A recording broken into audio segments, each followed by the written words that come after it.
Look, we turning conversation into application. This ain't for you if you can't handle deep communication. I see too many trying to teach when they need all the teaching. If you can't practice what you preach, then what's the point of speaking?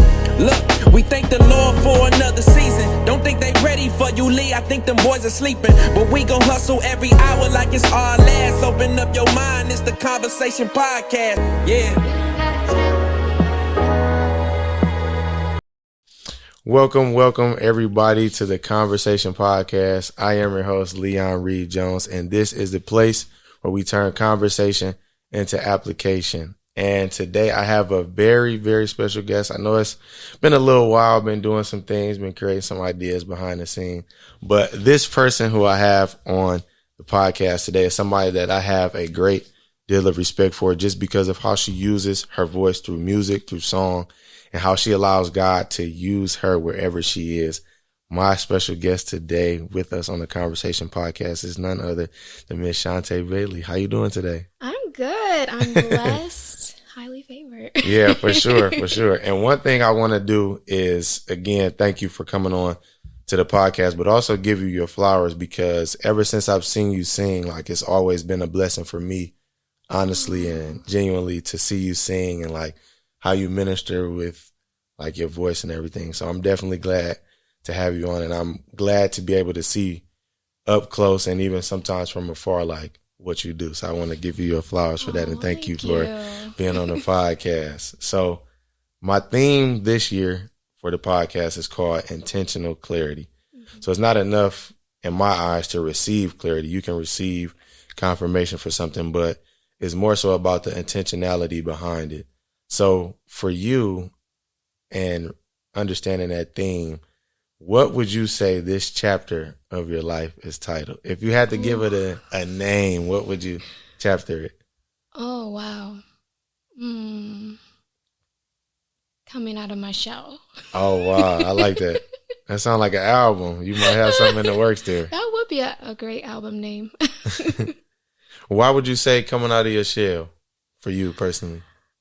Well, teaching has taught me a lot about myself, and I also had to learn literally how to come out of my shell with dealing with kids.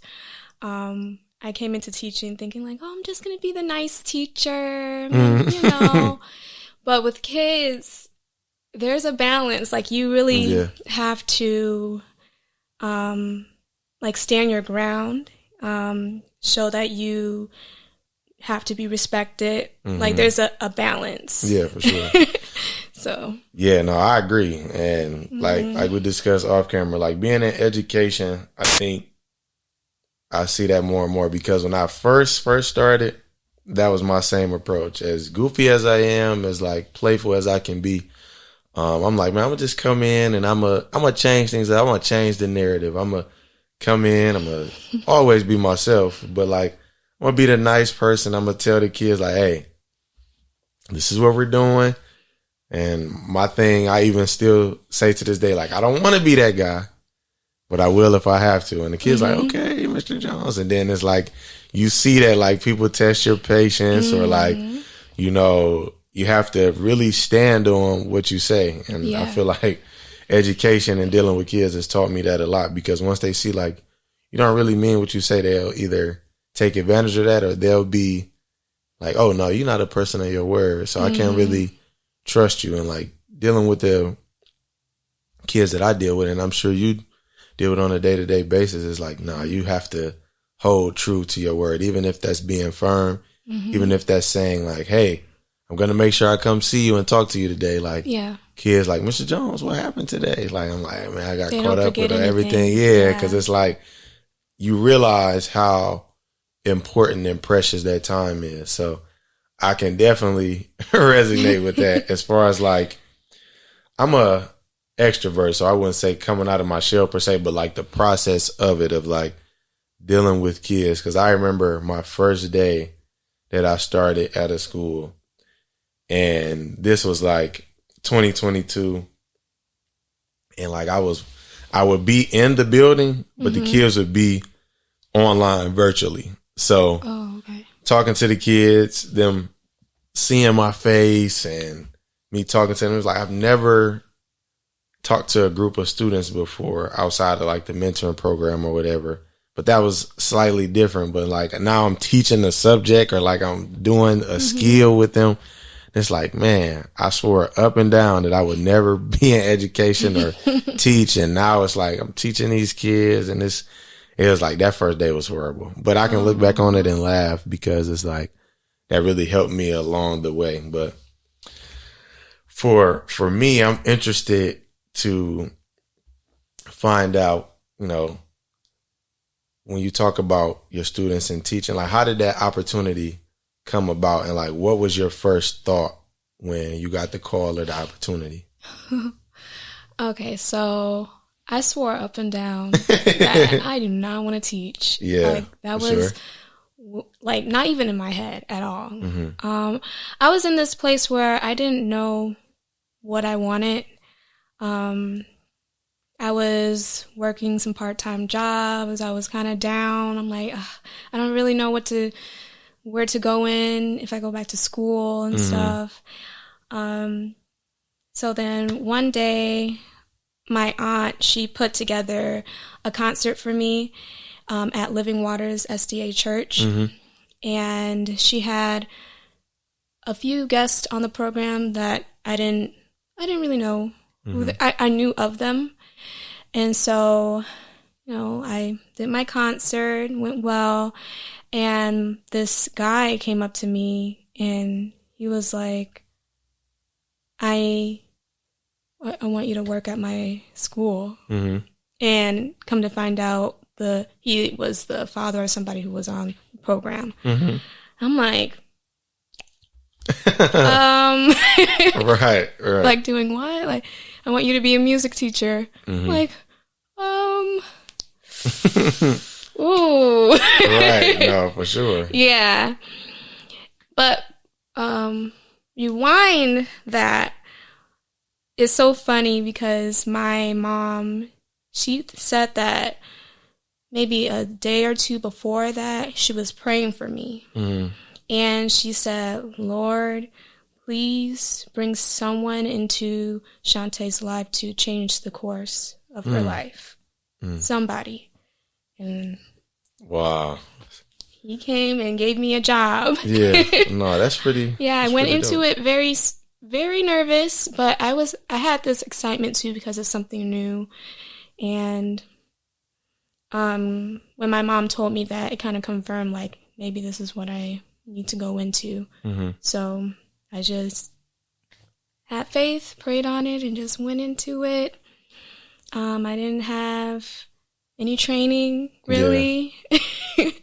I kind of just had to do it one day at a time. I had to learn with my students. I always tell my students that they were my teacher because I didn't go to school for this. Right. Nah, I feel that. You bringing me back to some memories of my own, like thrown into the fire. I remember the guy that I was working with when I first started in education. I'm like, man, we teaching the kids financial literacy, and then I would be like a push-in teacher for teachers to go take their breaks or prep and stuff like that and help the kids with their work. Like, man, I never did this type of stuff, and I know the type of kid I was in school, being goofy and always getting in trouble for trying to make somebody laugh and stuff like that. So I'm like, man, I know that if I ever go into education, them kids gonna give me the flux, man, because I know how I was. And so I can resonate with that because it's just like, in a way, you were thrown into the fire, but like that process made you more of who you are today, and it helped you build bonds with your students. And you, right, like you said, you didn't go to school for this. I didn't go to college for that. That's not what I graduated with a degree in, but it's like that ultimately helped you discover where you needed to be, like who you needed to be around. And not only that, you know, thank God for a praying mom that, you know, that was interceding on your behalf to where, you know, God knew where you needed to be. So I think I think that's dope for sure. So what is for you a moment as a teacher that really helped you like this is where I'm supposed to be. This is where I need to be grounded. Like a moment in your musical teaching experience where it's like, I know I'm supposed to be here. Like whether it was a tough one, whether it was like, oh, this is very cut and dry. Like, what was that for you? So a lot of my students have hard home lives. So they do come to me with telling me about their problems, and I feel like I'm a shoulder to lean on. I do the best I can to give them the best advice without I don't know. I feel like I did not grow up how they did, but I do mention God a lot since, you know, I do direct a gospel choir. So I take advantage of that to, you know, spread the word too. We always pray before we rehearse. So I feel like I'm that person to just give them a piece of Jesus. Yeah, no, for sure. Yeah. Yeah. I think that's cool though, because I feel like, my personal opinion, I feel like now more than ever, people are being put in positions to where, as you shared, like, and that's a perfect way to put it, like a piece of Jesus. Or I feel like someone told me a while ago, like, sometimes your character, your attitude may be the only, you know, piece of Jesus that somebody sees. So you should be very mindful and intentional how you carry yourself, because it's not necessarily that you opened up a Bible and you showed them something, but it was like maybe you gave somebody grace on something, or you were kind to somebody, you were compassionate, or, you know, you were that, like you said, that shoulder to lean on. So these are all characteristics of, you know, who Jesus is. So, and I think sometimes we overcomplicate the gospel a lot of times because like we want to, well, maybe they need a track or maybe they need this, and nothing is wrong with that, I would say. But like the more personal and practical ways I think can reach kids, especially like what the kids are going through, you know, like you said, broken homes or, you know, situations that even me, like when you said that, like that, working with kids for years, like I feel like a lot of things I haven't experienced. So it's like, how do you resonate with that child? Or like, what do you say if you haven't come from a single parent household? Or what can you say if you haven't seen abuse per se? Or like whatever it is that you may be like, I can listen to you at the very least, I can listen. I can offer you some advice, but sometimes you can feel like it's a disconnect because I'm like, I don't know how that feels. I genuinely don't know. So I think that's a blessing that even despite not knowing what that looks like or not going through that, God can still use you in a way through the gift of music or through teaching somebody to be like, hey, you know, let this time with us doing choir rehearsal help you with whatever's going on. Like release that through the music or talk to me, and, you know, I can do my best to listen to you or hear you out. So I think that's pretty cool, because I heard a lady say at church last week or 2 weeks ago, rather, your attitude is contagious. And from what I can see on social media, the kids, they love you and they like you got them on one accord. So I think that's very special. And I think I can definitely tell without a shadow of a doubt, like God is using you in a great way to impact the lives of those kids. And I feel like at some point in their lives, they'll look back and say, Miss Bailey, she really helped me out. Or, you know, I think that's dope. I think it's cool for sure. So. Yeah. And so, as I mentioned at the beginning, I just love anytime they say you're performing or you're doing something on the program, it's like I know that it's from the heart. It's from an experience. And I'm the type of person when it comes to music and being a music lover, I love to hear people's experiences or their challenges and how they overcame them. Yeah. So when was the microphone and the guitar, when did that first take place in your life? When did you first figure out that you wanted to sing and do music and all of those things? Very, very young. I wrote my first song probably when I was like 8, 9 on the piano. Mm-hmm. I started off on the piano.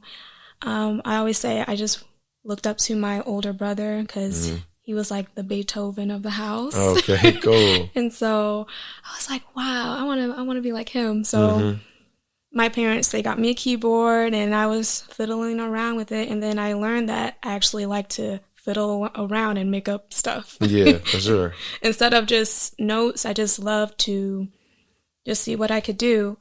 And I just kept going from there. And then I got a guitar when I was a teenager. And now that's my main instrument. I still love both, but it's just the convenience of the guitar. So, yeah, it started with my brother. And then my family, we're a music family. Like my aunt, she was the director of the Voices of Praise at Conant Gardens. Yeah. My mom, she was the director of the kids choir at Conant Gardens. Yeah, for sure. So there. I see a lot of that in me. I got a lot of what I do and like all my techniques from my mom and my aunt, and I always calling them for advice. Yeah, too. For sure. But yeah, and then I wrote my first guitar song, I think when I was like 13 or 14. So I always say that writing music is medicine for me. Because when I'm not doing that, I tend to like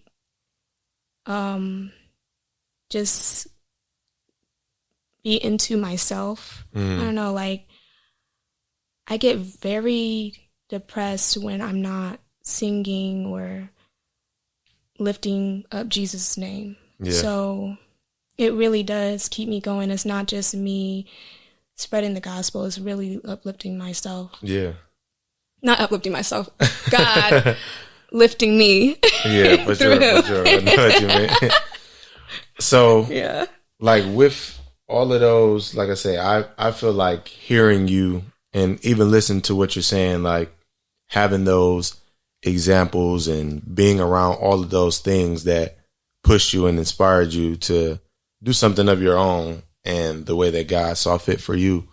I always say this, like, whenever I hear you play, I'm like, for some reason, I don't know why, I think about my boy Jonathan McReynolds. Anybody who knows me know I love me some Jonathan McReynolds. That's my guy right there. I love his songs and like his albums and his concepts and stuff like that. So like anytime I hear you play, I'm like, man, I think about a Jonathan McReynolds song or like just how you play the guitar and everything like that. So talking about your first song and, you know, different experiences that you've had, what do you feel like has been your most, I don't want to say seasonal song, but like impactful song where it's like, this song came at a point in my life where you may have been depressed or stressed or like God showed you something. It's like, hey, you need to write this down and you need to perform this. And this needs to be a song that is not only going to carry you, but someone else. Like what was that song for you? It was a song. Wow. There was a time in my life where it was like the 2017, worst year of my life. I was just struggling spiritually, mentally. I was just in a very, very dark place. I didn't know who I was. I wasn't close to God. I was really searching and not getting any answers. And I was actually doubting God a lot. Like my mom, she would have a lot of conversations with me about God and the Bible, and I would be like devil's advocate a lot. Sure. I was like, but if he's such a good God, why did this, and, you know. Yeah, for sure. Yeah. Definitely. So I was questioning God a lot. And that year I went to school, back to school at Western Michigan. Mm-hmm. And I was so excited because, like, I haven't finished school. And I was like, this is the year I'm going to finish school, going to get my degree. Yeah, all that. Mm-hmm. And as soon as I got there, it just seemed like the devil just went loose, like really tried to kill me. Yeah. Because I was having those thoughts. I was like, I don't want to be here anymore. Like, it was bad. I was missing classes, like, but there is where my biggest blessing came. So I just remember calling my brother, my oldest brother. I will always call him when I'm down, and he always has the right thing to say. And he just prayed with me. And as soon as I got off the phone, God gave me a song. And like God was giving me song after song after song. Like, I had writer's block up until there. Like, I wasn't writing any songs. So the first song he gave me was called, well, I changed it. I did name it Dear Devil, but I changed it to Keep Calling Jesus. And I'm just, throughout the song, I'm literally just calling Jesus. Like, I'm going to keep calling Jesus again and again and again and again. And I think that's the song that, even now, anytime I'm down, I pick up my guitar and I sing that song and make the devil flee. Yeah, no, I love that, because I think even in the song title alone, like, that gives people freedom and, you know, confirmation that, as you said beforehand, you're like, and we've all had those moments. I think, like, we've all been in a place where we've had some form of doubt because of an experience, or it's like, if God is this, then why did this happen? Yeah. And we can't understand it in the moment, but as time goes on, we figure it out. He shows us. We see that through our experiences. Or some people may still be in that phase that you were in, or that I've been in before, like, man, this don't make sense. Like, you thinking like, oh man, like, and a lot of times we think because we're in our heads so good that nothing should happen to us. Yeah. But like, as you hear people say, like, you know, weapons would form, we know this, but they're not going to prosper if we don't allow them. And I look at everything like something only was true if you believed it. So it's like, if you believe the weapons are going to prosper, then they will. Like, but if you know that they won't, then they won't. It's very, as simple as it sounds, it's not always like the doing part of it, or the going through it is not always that simple. But I just love that about calling Jesus. Like, this is the remedy. This is the solution to everything I'm dealing with. I'm just going to keep calling. And I love that. And from what I'm hearing, every time that you speak, you go back to your relationship with God. So for you, when did your relationship truly and officially start? Because a lot of times we grow up, we're in church because, oh, my mama told me to go. My dad, my parents, grandma, whoever. And it's like, I truly am a believer of, like, your parents obviously trying to put you out in the way that he or she should go. When they are old, they don't depart from it. And we've departed plenty times, for sure. Yeah. But it's like that thing that keeps us to come back to the center of who God has always been for us, whether growing up in our parents' or guardians' household, or that personal relationship. So with all of that being considered, when did your personal walk start for you, truly and officially for you? That year. That year. And to be honest, like, I was like really on fire for Jesus. And then I had my times where I fell back into my doubt still. Yeah. But so like then it's been on and off, but now I feel like I'm in a better place, and you know, I still have my days, but it definitely started that year. That was the start of me opening up my heart to whatever he has for me. Mm-hmm. For you, like, what are some of the personal in your experiences, the benefits that, as you say, when you opened up your heart? Because I think a lot of times we look at it where it's like, we know if you have a personal relationship with God, you know, like, who God is. And there's some things that you'll find out about God along the journey. So like when you made that daily choice, because that's, to me, I feel like you die to yourself daily. You make that conscious decision to say, hey, you know, I got to become less so he can become more in my life. He has to become greater, and not less of like, Chante is less than, Leon is less than whomever. But it's like, I want to do his will, not mine, because I know if I go off what I do, it'll only get me so far. Like I say that all the time. Like I know how I want to handle this situation. Like in my head, I'll be justified for what I say or what I'm going to do. And then but it's like, I know on the other side of that, God wants me to do this. It's tough. So with that being said, like when you opened your heart, like, do you feel like you experience the good first or the bad first, right? Oh, wow. The bad.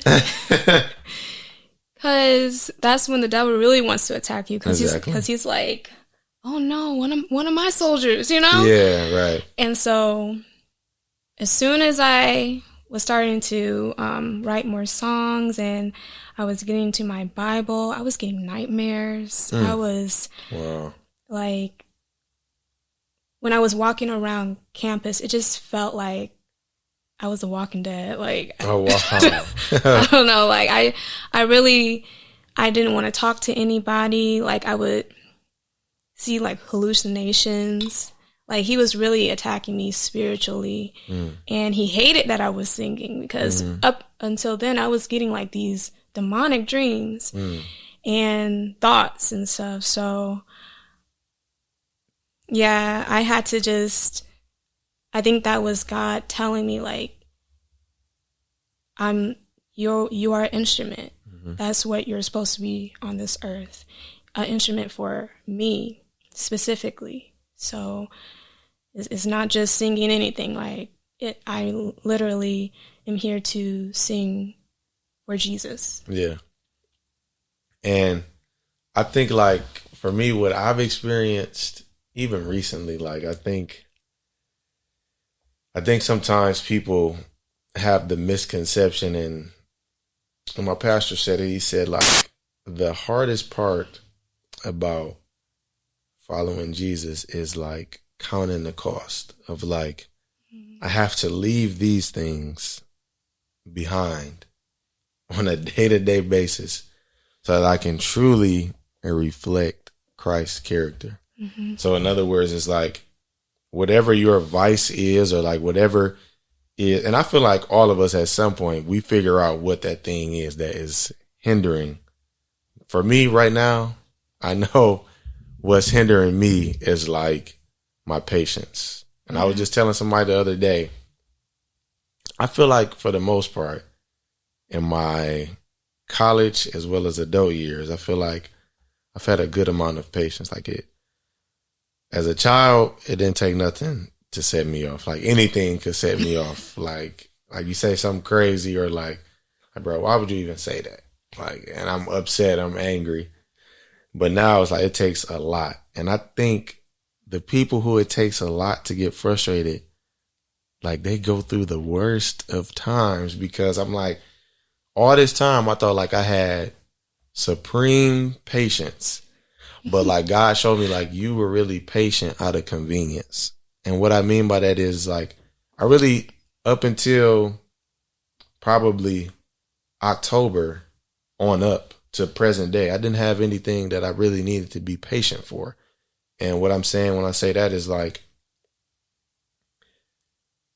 I didn't mind waiting. Like for whatever it was, I was like, okay, I can wait on that. Like I can wait on another opportunity. Like I can wait on another, financial blessing, or I can wait on, well, now's not the time for this yet. Like I'm cool with that. Like I'm good.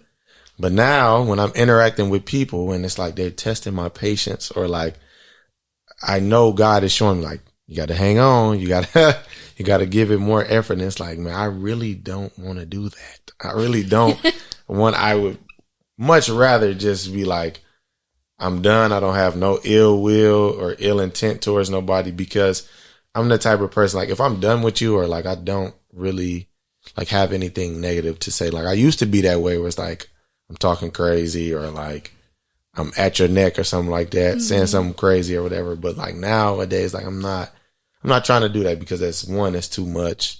I'm getting older, and too much effort. It's like that's you putting in too much work for something negative when you can be using that towards something positive. But I feel like I resonate with that attack, because it's like like this is from the devil. This is not of God. Like I know that you're attacking me, because I know I'm doing the right things. I know I'm approaching God about how I need to deal with this, because all of these different things keep happening. And it's like, I think sometimes as believers, whether you've been in this for a while or you're a new believer, you have a new relationship with Christ, I think a lot of times what can happen is like you have a misconception, because the bad things are happening, that you're not protected. But like I'm just a firm believer, and I've seen time and time again, like God has been like a real refuge, a real shelter in my life, when those times where it's like I have no reason but to trust God because of the many things that he's done. Granted, we'll have our, mountaintop experiences and our valley moments. Like I feel like for me, things are good for me, but I'm in a valley season. Like, bro, this junk, like I know God is with me, but it's like, this is some serious stuff right here. So I definitely resonate with that, because I feel as though like sometimes we can get discouraged, because like I hear all the good things about God and how he's going to bless you, how he's going to do this, and how he'll never leave or forsake you. And then it's like, you pray for that thing like, Lord, help me to have patience. And the kids is acting crazy. He got 100 phone calls from the office, all of these different things. Whatever it is that you struggle with, I feel like I've learned that God tests us and the devil tempts us. So it's like, God is going to test you to see if you really are who you say you are. The devil is going to tempt you, because he's going to try to use that temptation to show you that you're not really who God says you are. That's good. So it's like Satan tempts people. God tests you. God is not testing you. God is testing you to show you like, hey, this is where you struggle at. Like for me, when I brought up patience, like you think you have patience, bro, but let me show you this right here.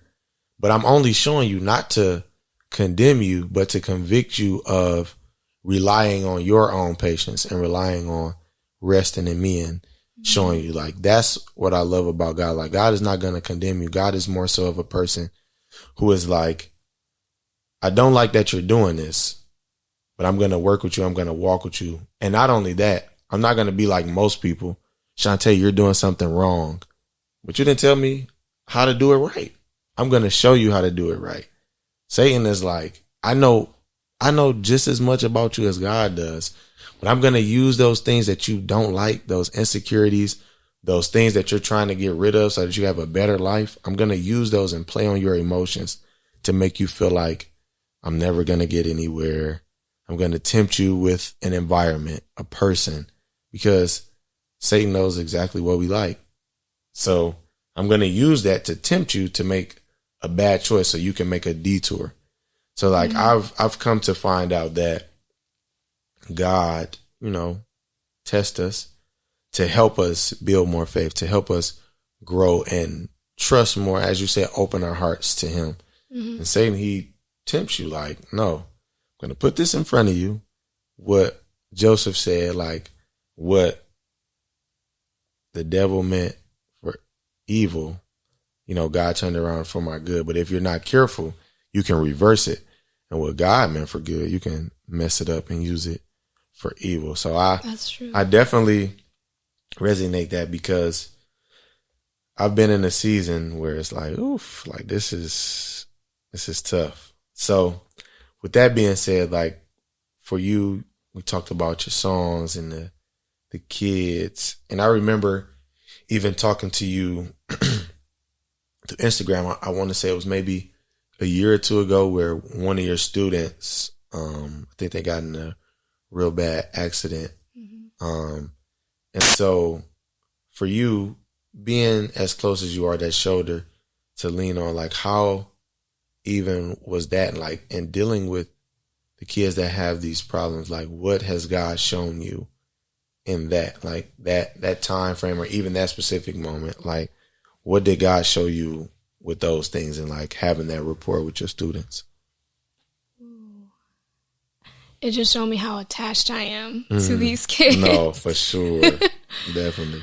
I really do feel like a mother to them. They do accidentally call me mom sometimes, even fifth graders, you know? But it just goes to show, like, they really have my heart. And they're always in my prayers. Like, I really do care beyond even them singing. It's not even, at the end of the day, it's not, oh, they hit this note perfectly. Yes, Right. It's just, what did they learn from me today? What did I say? Did I say the right thing in that situation? There's a lot of times where I'd be making myself go crazy, like I probably didn't say that right, or I didn't, and so it's just more so, did I do what I was supposed to do as God's servant to them at the end of the day? So that's really it. That's really I love that, because a lot of the stuff you're saying, I know I've been saying this a lot, and it may be because we're both at a school, or, similar experiences, or the type of kids that we deal with on a day-to-day basis. But I truly agree with that, because I'm like so hard on myself, and like my friends like, bro, it's okay. Like, and of course it is, but it's like me being me. Like, I'm like, did I do that right? Did I say? I'm always like, not questioning myself, but like there are times where you like you said, did I say that right? Did I give the right advice? And sometimes somebody taught me that the best thing that we can do in certain moments is like say, I don't know. Because it's like you are expected to know everything, or you want to know everything, so you could try to make it better. You could try to prevent something. I tell my students all the time, I tell my mentees all the time, like, if I could prevent you from going through certain things, I would in a heartbeat. But there's certain things, and you don't understand it right now, and I didn't either, that you have to go through so you can understand the other side of what you're dealing with. That's so true. And so it's like a lot of times, and I'm like you, like I'm attached to my students. I'm like, I'm on them. Like, even when I see them out sometimes outside of school, I'm like, hey, you need to make sure. And I'm like, y'all got me acting like I'm a dad around here. And the kids like, Mr. Jones, do you have and I don't know, I must gonna have a daughter for my first child. Like, do you have a daughter? I'm like, why do y'all think like I just got a daughter just roaming around here? But like, I love my students, and I really like, I cling close to what you're saying, because I realize now more than ever, like working with the kids, like I realize every day how much they need, not just education, but people in their lives that go above and beyond outside of music or academics, that like really care for them as people. Like, I've never had any respect for people that just, and granted, like you have your different reasons for why you do what you do, but like having the heart that I have and coming from the family that I do, like I've never truly had respect for people that kind of collect their check and just go home, especially when you deal with people, when you're in a business or like a situation where you deal with people, and it's like, I could never do that. Like I could never just be around children or be around youth or people in general and just not care. Like as much as like times where I'm like, man, I do not care. Now, granted, people who know me, there are some things I absolutely do not care about, and I would tell them right away. But like when it comes to the kids, even when I'm like, man, I don't want to be bothered. Like, but it's like it's something like I know it's God, because like the moments where I want to go outside of my character and be like, man, I'm done. I don't have time for this. It's like I can't, because like I come into work and I'm like, this is how I'm gonna approach my day to day. And a kid come up and hug me or like, Mr. Jones, are you gonna do this today? Or are we gonna go outside?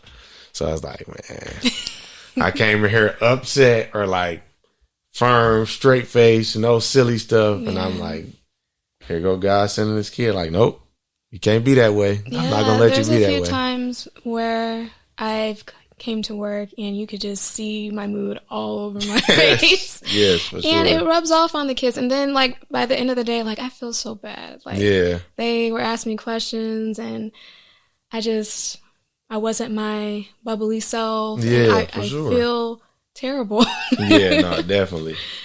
Definitely. I've been there. Like, I wouldn't say I've ever avoided any of my students, but it's like, my students know, because they know my personality. They're like, Mr. Jones, you didn't give anybody any high fives, or you didn't call us our nicknames, and you didn't do our handshakes.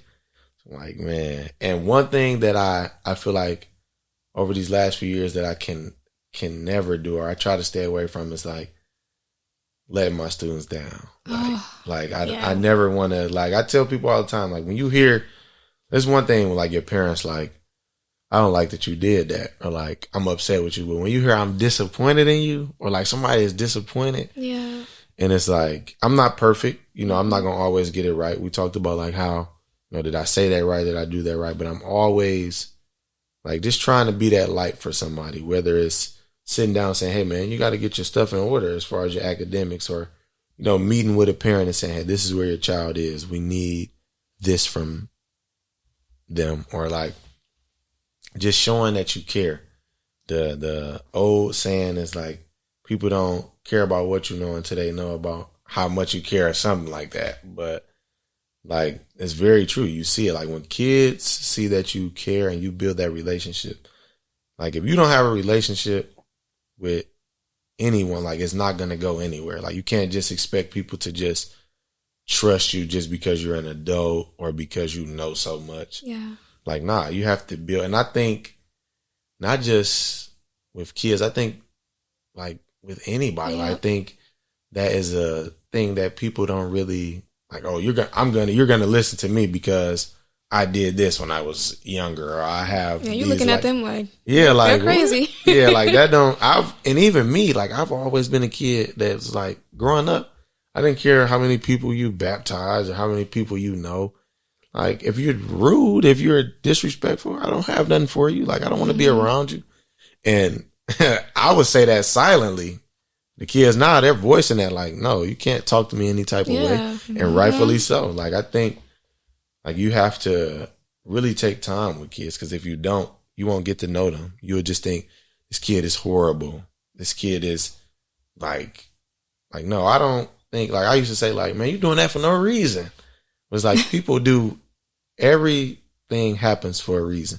People are the way that they are for a reason, whether it's a moment in time, several situations, something that they lack, something that they didn't get growing up, that they want, like all of that. Now, granted, you may not agree with the behavior that they're displaying that causes them to act this way, but I'm a person, like I'm a why person through and through. Like I need to know why this is the way that it is so we can get to the root of the issue. So I love that. And so for me, as we're winding down or whatever, I want to ask you, for you, as I mentioned earlier, the theme is intentional clarity. It's not enough just to receive the confirmation or the clarity, but it's about what you do with it, right? If you and I pray to God and say, whatever, like, God, show me where you need me to walk in this season, and he shows it, it's about what you do with that confirmation or that message. So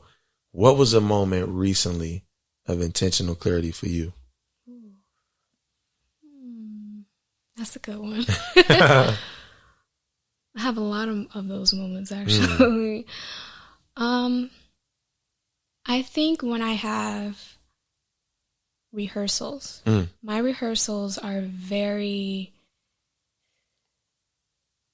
chaotic in a way.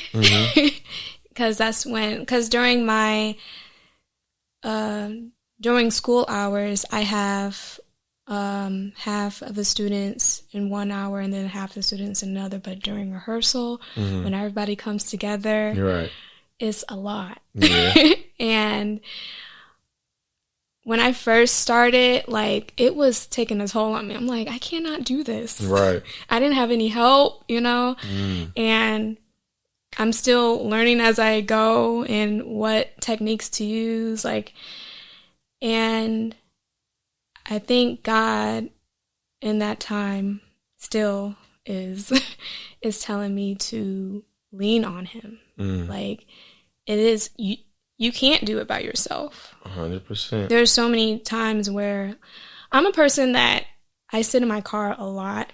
No, for sure. And it got really bad. Like, I would sit in the car for hours and hours just trying to, just unwind. Yeah, no, facts. And my family just doesn't understand. They're like, will you get in this house? We're a select group of individuals. They don't get it. The ones who get it, they get it. The ones who don't, they don't. Yeah, it's a lot. It's a lot. Just not thinking, but dealing with, like, all the different personalities, all the attitudes, and it's just little old me. Yeah. And I really had to, I think God was just telling me to stay prayed up. Like, what am I doing to prepare for this day? Yeah. Like, am I getting up and just getting on my phone and stuff? Like, are you in my word? Are you keeping a prayerful attitude? Yeah. And I realized that I was starting to be like, oh, I don't have time for that. I have to get to my students. And then I was, like you said earlier, I was turning a good thing into an idol. Because I'm like, okay, I want my students to learn this and that, and I want, and stuff, and I want them to wear this, and we're going to have this activity. And God was slowly getting out of the picture, and I'm thinking, like, oh, everything's good, but I just fell on my face, burnt out, thinking I could just do everything. And because I'm thinking, like, I have to just fit so much in my day. I have to fit it all. And all I need is God. Yeah. I can slow down. I'm making it harder for myself. So when I started to slow down, I listened to some music that wasn't choir music. Like, it literally was just choir music, trying to find the harmonies and everything. Yeah. I didn't know how to balance it. And I'm still struggling on that. For sure. Same here. But, yeah, I was turning it into an idol. When the weekend came, I don't feel like going to church because I'm tired. Oh, that's another one. Pray for me. Pray for me. Like, for sure. But I really was I was making it about me at first. And I'm trying to get out of that mindset, like, at the end of the day. Yeah.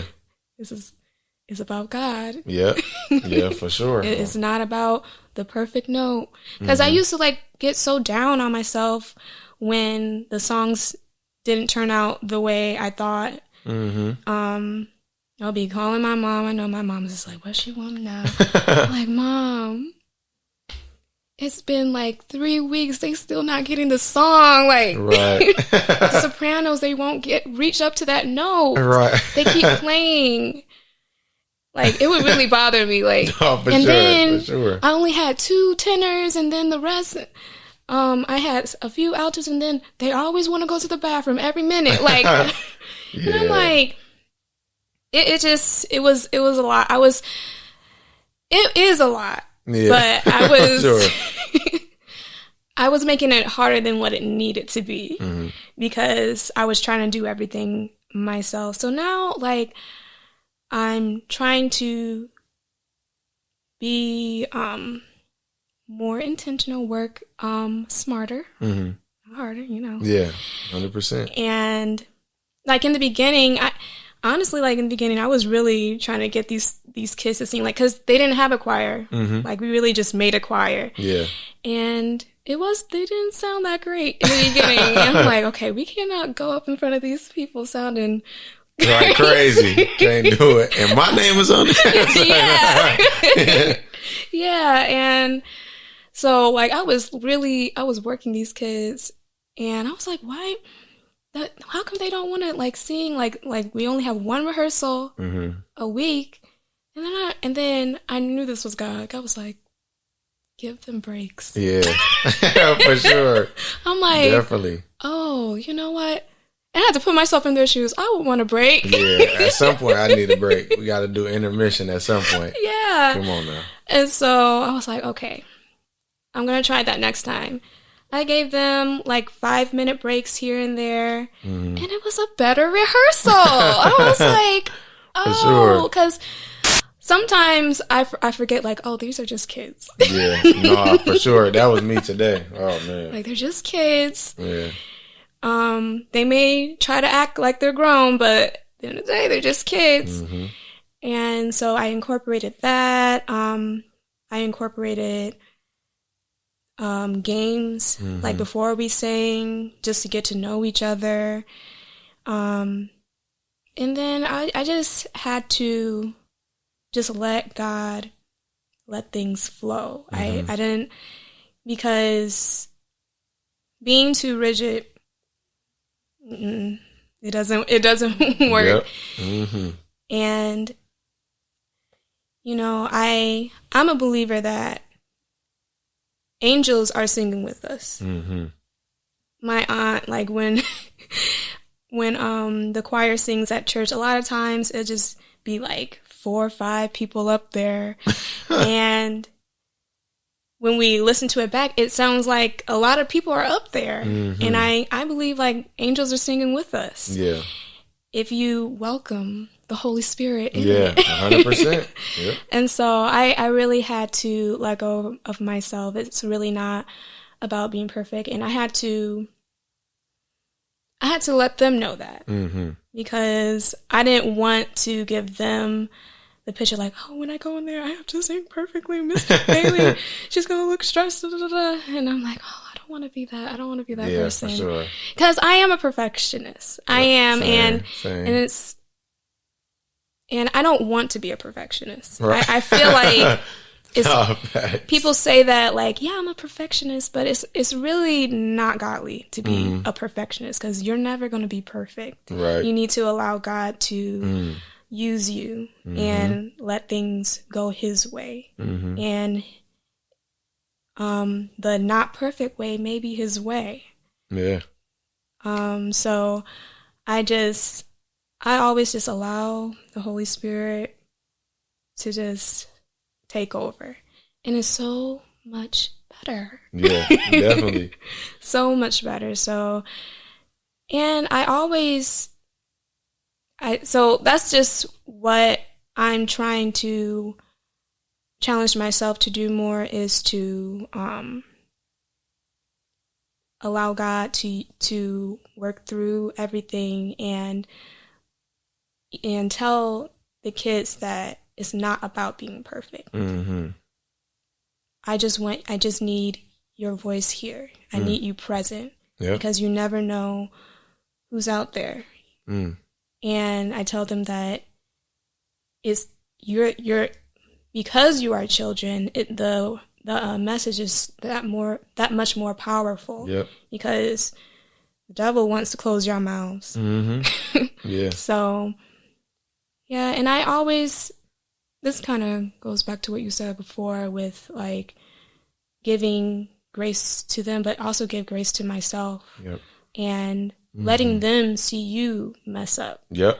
And if you do mess up, apologize. Yep. So, which is hard for adults to do. Yeah. Prideful. Yeah, so I started off just trying to like, okay, I'm starting this program and I don't want to let anybody down and I need it to sound perfect. But now I'm just like, I'm more laid back in the way. They still got to be on it and to a certain degree, but like I want it to be more, I want them to feel the community. I don't want them to, just feel like it's about their notes, because it is way more than that. And I believe when I have that approach, God blesses their voices, and their voices have become better. And it's not because of me. It's not because like I showed them this type of voice exercise. Is literally because God is blessing them. Yeah, I love that. I really was tuned in to that. Like that was even the whole podcast in and of itself, but I really enjoyed that. And so my last question to you is, if you had to give somebody some advice, whether it's spiritual advice, any form of advice that has helped you along the way, whether recently, a few years ago, a day ago, or hour ago, what would it be?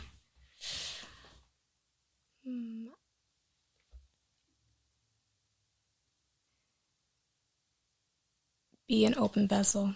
I love that. Just let God use you. Don't make it hard for yourself. Don't try to plan out how things are going to go, especially dealing with kids. Oof. You can't be planning every little thing. Yeah. So just let God work through you and things will be better than what you expected. Yeah. Because there's so many times during the concert, I'm just like, Lord, take over. Yeah. And like, I know that the perfectionist in me, even after the concert, I'm listening to the video and I'm like, oh, that note. And then I have to stop myself like, no, it's done with. Somebody was blessed by it.